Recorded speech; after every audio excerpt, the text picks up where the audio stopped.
नमस्कार दर्शकों, आप देख रहे हैं न्यूज़ टुडे, जिसमें हर खबर है ज़रूरी और हर विश्लेषण है खास। बात करते हैं मुख्य सुर्खियों की। कैम्ब्रिज के वैज्ञानिकों ने जेम्स वेब स्पेस टेलीस्कोप यानी JWST का उपयोग करके एक्सोप्लैनेट K2-18b पर बायोसिग्नेचर की खोज की। बोस इंस्टीट्यूट के वैज्ञानिकों को फंडामेंटल फिजिक्स में ब्रेक थ्रू पुरस्कार मिला।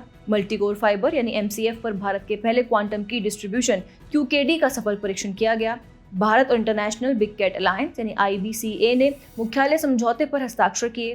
देवस्थल ऑप्टिकल टेलीस्कोप DOT ने मध्यम द्रव्यमान वाले ब्लैक होल्स के गुणों का पता लगाया और मापन किया।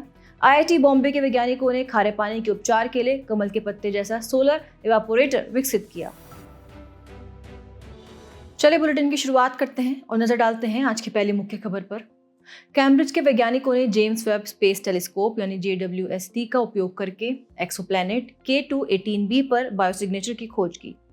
इस ऐतिहासिक खोज में दो रासायनिक गैसों यानी डाइमिथाइल सल्फाइड DMS और डाइमिथाइल डाइसल्फाइड DMDS का पता चला है। ये गैसें पृथ्वी पर मुख्य रूप से समुद्री फाइटोप्लैंक्टन शैवाल द्वारा उत्पादित होती हैं।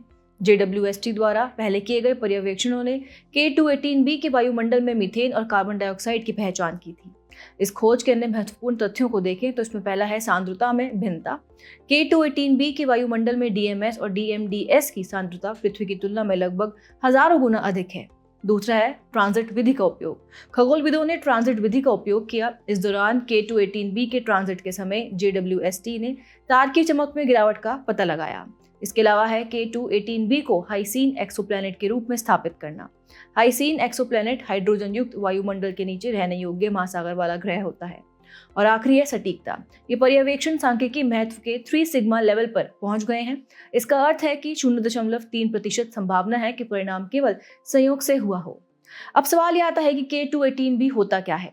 दरअसल यह एक एक्सोप्लैनेट यानी बहिर्ग्रह है जो पृथ्वी से 8.6 गुना ज्यादा भारी है और इसका व्यास पृथ्वी से लगभग 2.6 गुना है। एक्सोप्लैनेट सौरमंडल से बाहर के ग्रह होते हैं जो ज्यादातर दूसरे तारों की परिक्रमा करते हैं।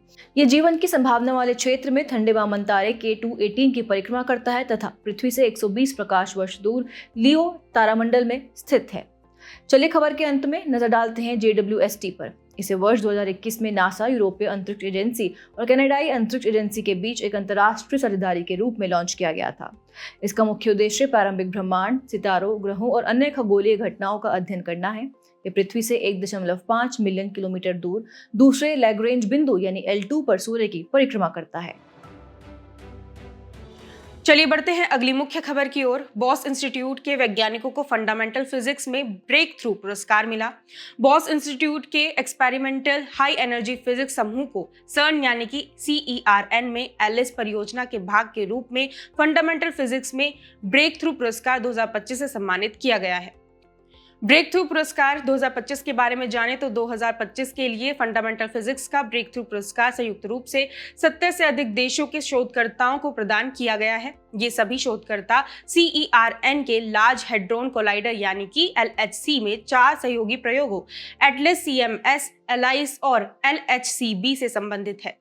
शोधकर्ताओं को उनकी उपलब्धियों के लिए पुरस्कृत किया गया है, जैसे हिग्स बोसान गुणों का विस्तृत रूप से माप करने के लिए, इससे द्रव्यमान सृजन के लिए समरूपता विघटन यानी कि सिमेट्री ब्रेकिंग तंत्र की पुष्टि हुई है। अंतः क्रिया करने वाले नए प्रबल कणों की खोज के लिए, दुर्लभ प्रक्रियाओं और मैटर एंटीमैटर विसंगति का अध्ययन करने के लिए तथा CERN के लार्ज हेड्रोन कोलाइडर यानी कि LHC में सबसे कम दूरी पर और चरम स्थितियों में प्रकृति का अध्ययन करने के लिए। आइए अब CERN के लार्ज हेड्रोन कोलाइडर में 4 सहयोगी प्रयोगों के बारे में भी जान लेते हैं। पहला है एटोरॉयडल LHC अपरेटस एटलस। यह कणों की टक्कर के लिए निर्मित सबसे बड़ा डिटेक्टर है।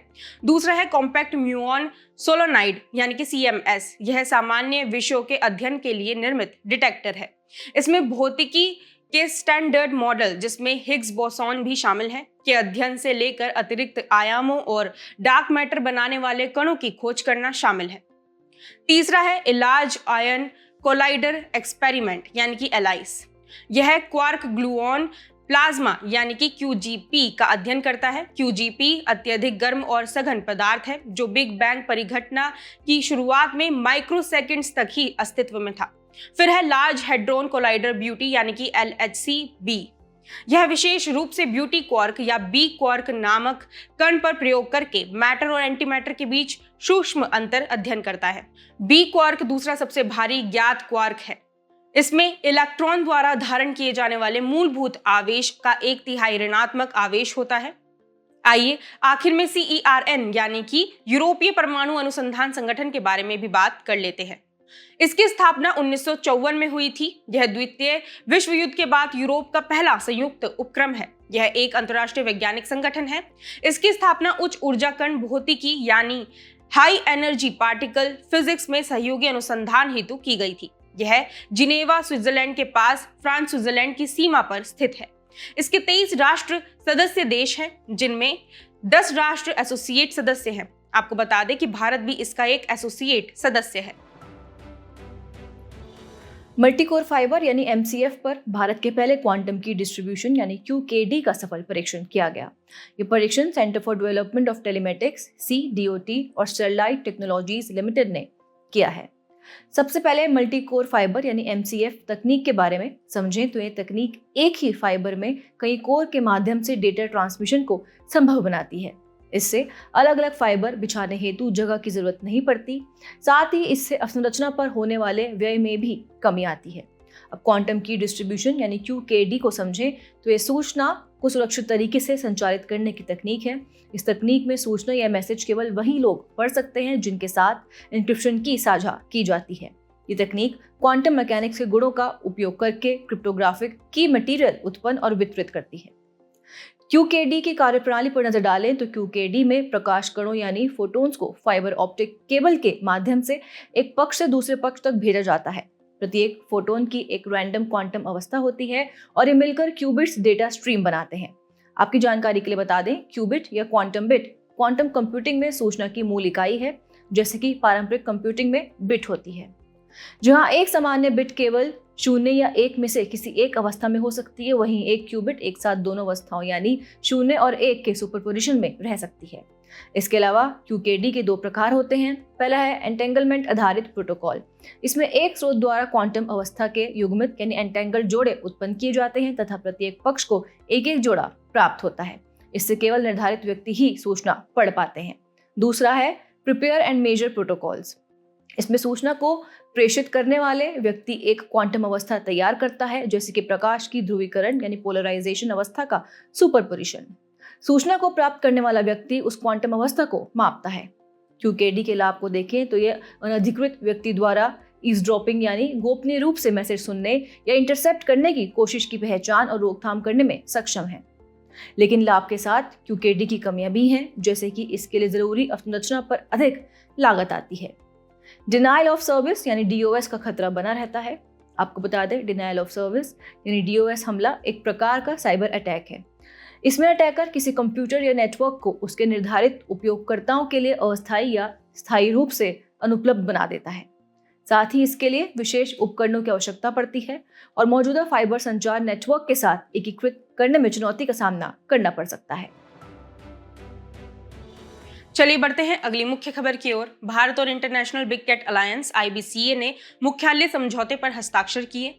इस समझौते के माध्यम से IBCA का मुख्यालय और सचिवालय भारत में स्थापित किए जाएंगे। इससे IBCA को अपने आधिकारिक कार्यों को कुशलतापूर्वक निष्पादित करने में मदद मिलेगी। आइए समझौते के संबंध में अन्य महत्वपूर्ण तथ्य जान लेते हैं। यह IBCA सचिवालय और कर्मियों, परिसरों आदि को दिए जाने वाले वीजा, विशेषाधिकारों एवं उन्मुक्तियों से संबंधित है। इसके अलावा भारत IBCA को 2023-24 से 2028-29 तक 5 वर्षों के लिए एक कोष बनाने, अवसंरचना के निर्माण और आवर्ती व्यय यानी नियमित व्यय को पूरा करने के लिए 150 करोड़ रुपए का बजटीय समर्थन प्रदान करेगा। IBCA के बारे में जानें तो इसका मुख्यालय भारत में है। वहीं इसकी उत्पत्ति की बात करें तो इसे प्रोजेक्ट टाइगर के 50 वर्ष पूरे होने के उपलक्ष्य में 2023 में भारत ने लॉन्च किया था। जनवरी 2025 में अपने फ्रेमवर्क समझौते के लागू होने के साथ ही IBCA और इसके सचिवालय एक पूर्ण संधि आधारित अंतर सरकारी अंतर्राष्ट्रीय संगठन तथा अंतर्राष्ट्रीय कानूनी संस्था बन गया था। इसके सदस्य देशों में 5 देशों निकारागुआ, एस्वातिनी, भारत, सोमालिया और लाइबेरिया ने औपचारिक रूप से इसके फ्रेमवर्क समझौते पर हस्ताक्षर किए हैं। वहीं इसका उद्देश्य 7 बड़ी बिल्ली प्रजातियों बाघ, शेर, तेंदुआ, हिम तेंदुआ, चीता, जैगुआर और प्यूमा के संरक्षण को बढ़ावा देना है। इनमें से केवल 5 प्रजातियां अर्थात बाघ, शेर, तेंदुआ, हिम तेंदुआ और चीता भारत में पाए जाते हैं। आइए अब आपको बड़ी बिल्लियों के संरक्षण के लिए शुरू किए गए अन्य प्रयास भी बता देते हैं। पहला है बाघों के संरक्षण के लिए सेंट पीटर्सबर्ग घोषणा 2010। इसके अंतर्गत 13 टाइगर रेंज वाले सदस्य देशों ने TX2 लक्ष्य पर सहमति व्यक्त की है।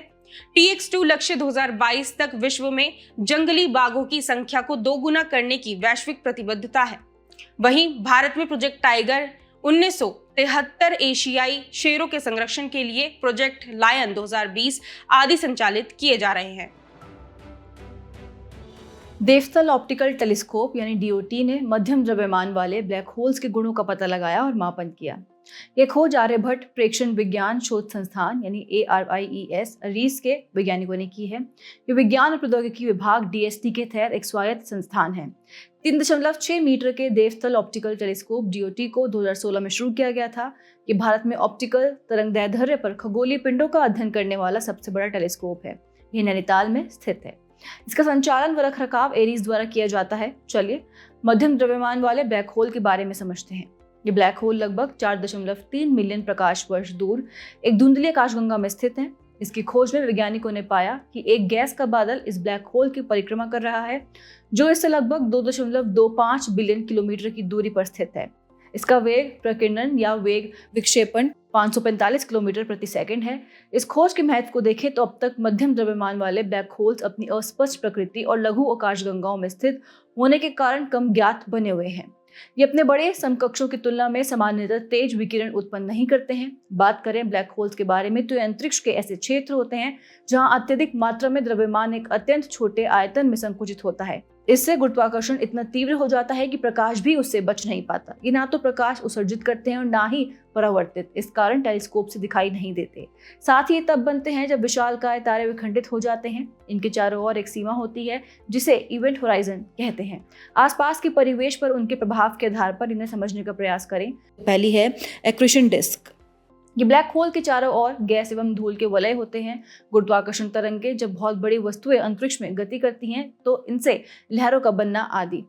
इसके अलावा है गुरुत्वीय तरंगें। गुरुत्वीय तरंगें अंतरिक्ष में 2 विशाल पिंडों के आपस में टकराने से उत्पन्न होती हैं। ये तरंगें स्पेस एंड टाइम में लहर यानी रिपल पैदा करते हुए स्रोत से दूर सभी दिशाओं में गति करती हैं। और अब ब्लैक होल के अध्ययन का महत्व समझें तो इसमें ब्रह्मांड के मूल सिद्धांतों जैसे कि सापेक्षता के सामान्य सिद्धांत और क्वांटम भौतिकी आदि का परीक्षण करना शामिल है। चलिए अब खबर के अंत में ब्लैक होल्स के प्रकार जानते हैं। पहला है तारकीय द्रव्यमान ब्लैक होल्स यानी स्टेलर मास ब्लैक होल्स।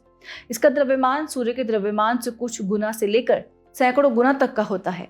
ये तारों और अन्य ब्लैक होल्स के साथ टकराव से अपना द्रव्यमान बढ़ाते हैं। दूसरा है मध्यम द्रव्यमान वाले ब्लैक होल्स यानी इंटरमीडिएट मास ब्लैक होल्स IMBH। इसका द्रव्यमान सूर्य के द्रव्यमान से लगभग 100 से लेकर लाखों गुना तक होता है।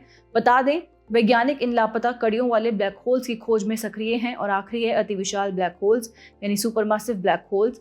इसका द्रव्यमान सूर्य के द्रव्यमान से लाखों से लेकर अरबों गुना तक का होता है और ये छोटे खगोलीय पिंडों जैसे तारकीय द्रव्यमान वाले ब्लैक होल्स व न्यूट्रॉन तारे को समाहित कर या आकाशगंगाओं के विलय के बाद अन्य अति विशाल ब्लैक होल्स से मिलकर अपना आकार बढ़ाते हैं। चलिए बढ़ते हैं आज की अंतिम मुख्य खबर की ओर। IIT बॉम्बे के वैज्ञानिकों ने खारे पानी के उपचार के लिए कमल के पत्ते जैसा सोलर एवापोरेटर विकसित किया। इसके तहत एक नया हाइड्रोफोबिक ग्राफीन आधारित पदार्थ विकसित किया गया है। यह पदार्थ जल विलवणीकरण में सहायक हो सकता है। यह विश्व में ताजे जल के संकट को दूर करने में एक महत्वपूर्ण सफलता साबित हो सकती है। ताजे पानी के संकट के बारे में जाने तो पृथ्वी के लगभग 71% भाग पर पानी मौजूद है, लेकिन पूरी दुनिया की आबादी केवल 3% उपलब्ध ताजे पानी पर निर्भर है।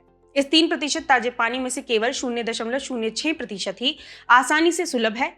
बाकी का पानी आर्कटिक एवं अंटार्कटिक हिमावरण, ग्लेशियरों, भूमिगत जल और दलदली क्षेत्रों में मौजूद है। आइए अब विलवणीकरण प्रौद्योगिकियां और प्रक्रियाएं भी जान लेते हैं। विलवणीकरण प्रौद्योगिकियां देखें तो वो 2 प्रकार की हैं, थर्मल प्रौद्योगिकी और मेम्ब्रेन प्रौद्योगिकी। चलिए पहले बात करते हैं थर्मल प्रौद्योगिकी की। इसके सिद्धांत देखें तो इसमें खारे पानी को गर्म करके उसके संघनित वाष्प को एकत्र करके शुद्ध पेयजल प्राप्त किया जाता है। वहीं इसका उपयोग मुख्य रूप से समुद्री जल विलवणीकरण के लिए किया जाता है। इसके अलावा मेम्ब्रेन प्रौद्योगिकी के सिद्धांत की बात करें तो जल में घुलित ठोस पदार्थों को छानने के लिए जल को पंप के जरिए अर्ध पारगम्य मेम्ब्रेन यानी झिल्ली से होकर गुजारा जाता है। इसका मुख्य रूप से लवणीय जल के विलवणीकरण के लिए उपयोग होता है। थर्मल प्रौद्योगिकी की उपश्रेणियों यानी प्रक्रियाओं के तहत इसके 3 समूह हैं: multi stage flash distillation, multi effect distillation, vapour compression distillation. वहीं मेम्ब्रेन प्रौद्योगिकी 2 समूह में वर्गीकृत है: इलेक्ट्रोडायलिसिस या इलेक्ट्रोडायलिसिस रिवर्सल यानी ईडी या ईडीआर और रिवर्स ऑस्मोसिस यानी आरओ। वहीं अब अगर बात करें इनके गुणों की तो थर्मल प्रौद्योगिकी में लवणता की सांद्रता को अधिकतम कम करने की क्षमता और मेम्ब्रेन प्रौद्योगिकी की तुलना में कम विद्युत ऊर्जा की आवश्यकता होती है तथा मेम्ब्रेन प्रौद्योगिकी पर्यावरण के अनुकूल है। उदाहरण के लिए ईडी रसायनों की आवश्यकता को समाप्त कर देता है, साथ ही कम जगह की आवश्यकता होती है। आमतौर पर पारंपरिक प्रौद्योगिकियों की तुलना में इसके लिए कम स्थान की आवश्यकता होती है। वहीं अगर बात करें इनके अवगुण की तो थर्मल प्रौद्योगिकी में कोयले जैसे पारंपरिक ऊर्जा स्रोतों का उपयोग किया जाता है, साथ ही इसमें उच्च लागत आती है, इसलिए खारे पानी के विलवणीकरण के लिए इसका उपयोग शायद ही कभी किया गया है। संक्षारण की संभावना में प्रमुख उदाहरण एमएसएफ प्लांट्स है। बात करें इसके उदाहरण की तो केंद्र शासित प्रदेश लक्षद्वीप में कवरत्ती, मिनिकॉय और अगत्ती द्वीपों में low temperature thermal desalination LTTD संयंत्र स्थापित किए गए थे। वहीं मेम्ब्रेन प्रौद्योगिकी के तहत मेम्ब्रेन में ब्लीचिंग की समस्या होती है, नियमित रखरखाव की आवश्यकता पड़ती है। मेम्ब्रेन से अपशिष्ट को साफ करने में चुनौतियों का सामना करना पड़ता है। कुल घुलित ठोस यानी कि TDS या रोगाणुओं को पूरी तरह से नहीं हटाया जा सकता। अब इसके उदाहरण देखें तो रिवर्स ऑस्मोसिस तकनीक पर आधारित नेमेली समुद्री जल विलवणीकरण संयंत्र तमिलनाडु, यह दक्षिण एशिया में सबसे बड़ा विलवणीकरण संयंत्र है। चलिए बढ़ते हैं हमारे खास सेगमेंट सुर्खियों में रहे व्यक्तित्व की तरफ। आज हम बात करेंगे डॉक्टर सर्वपल्ली राधाकृष्णन जी के बारे में। भारत के दूसरे राष्ट्रपति और महान शिक्षाविद डॉक्टर सर्वपल्ली राधाकृष्णन को 17 अप्रैल को उनकी पुण्यतिथि पर याद किया गया। डॉक्टर सर्वपल्ली राधाकृष्णन के बारे में जानें तो उनका जन्म आंध्र प्रदेश के एक छोटे से शहर में हुआ था। वे प्रसिद्ध भारतीय दार्शनिक थे। वे इसमें दृढ़ विश्वास रखते थे कि शिक्षा समाज को बदलने का एक शक्तिशाली माध्यम है। उनकी जयंती 5 सितंबर को भारत में शिक्षक दिवस के रूप में मनाई जाती है। इनके प्रमुख योगदान देखें तो उन्होंने ऑक्सफोर्ड विश्वविद्यालय में पूर्वी धर्म और नैतिकता के प्रोफेसर के रूप में कार्य किया था। उन्होंने 1949 से 1952 तक सोवियत संघ में भारत के राजदूत के रूप में कार्य किया था। उन्होंने 1952 से 1962 के दौरान भारत के उपराष्ट्रपति और फिर 1962 से 1967 तक राष्ट्रपति के रूप में कार्य किया था।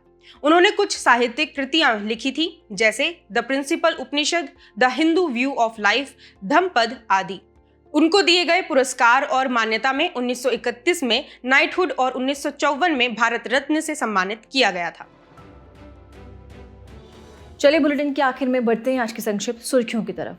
देश में केरल पहला राज्य बन गया है जिसमें ऑनलाइन स्थायी लोक अदालत सेवाएं शुरू की हैं। स्थायी लोक अदालत को विधिक सेवा प्राधिकरण अधिनियम 1987 की धारा 22B के तहत आयोजित किया जाता है।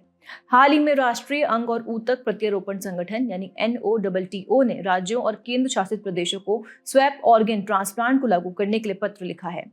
अप्रैल 2025 से अखिल भारतीय औद्योगिक उत्पादन सूचकांक AIP अब प्रत्येक माह की 28 तारीख को जारी किया जाएगा। इसका अर्थ है संदर्भ माह का AIP उस माह के समाप्त होने के 28 दिनों के भीतर जारी किया जाएगा। पहले इसे 42 दिनों के बाद जारी किया जाता था।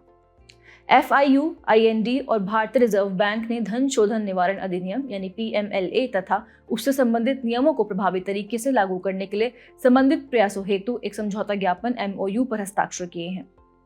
भारत के प्रधान वैज्ञानिक सलाहकार के कार्यालय द्वारा कराए गए एक अध्ययन की रिपोर्ट में फ्लू गैस डिसफ्लोराइजेशन FGD पर 2015 की नीति को वापस लेने की सिफारिश की गई है। शोध से पता चला है कि अरल सागर के सूख जाने के बाद उसके बेसिन की भूमि ऊंची हो रही है, जो संभावित भूवैज्ञानिक बदलाव का संकेत है। केरल राज्य विद्युत बोर्ड KSEB और भारतीय प्रौद्योगिकी संस्थान यानी IIT बॉम्बे ने वाहन से ग्रिड यानी V2G प्रौद्योगिकी के कार्यान्वयन का पता लगाने के लिए एक पायलट प्रोजेक्ट शुरू किया। 3 साल पहले आई बाढ़ के कारण बंद की गई क्रेडल ऑफ ह्यूमनकाइंड गुफाओं को अब फिर से आम जनता के लिए खोल दिया गया है। ये गुफाएं दक्षिण अफ्रीका में स्थित हैं। ये यूनेस्को विश्व धरोहर स्थल हैं। ये चूना पत्थर की भूमिगत गुफाएं हैं। जाने से पहले आपकी समझ की परीक्षा के लिए डालते हैं एक नजर हमारे स्पेशल सेगमेंट प्रश्नोत्तरी पर।